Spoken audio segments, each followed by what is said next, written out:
Kwa majina naitwa Eunice Auma Omondi.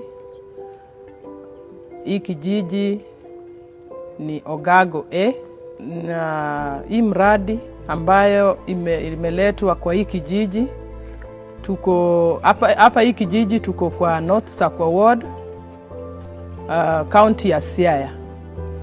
Hii mradi imetusaidia sana kwa sababu kabla hii mradi kuje tulikuwa na shida ya maji sana sana sisi kama wanawake.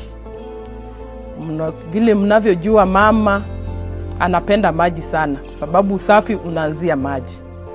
Hatungeweza kuoga kwa wakati mzuri, kuosha manguo kwa sababu ya shida ya maji. Hapa tulikuwa tunapata maji huko mto ingine iko huko chini na ni chafu.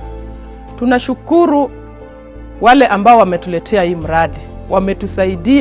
Wametusaidia sana. Ng'ombe zetu zinapata maji kwa urahisi, sisi wanawake tunapata maji kwa urahisi.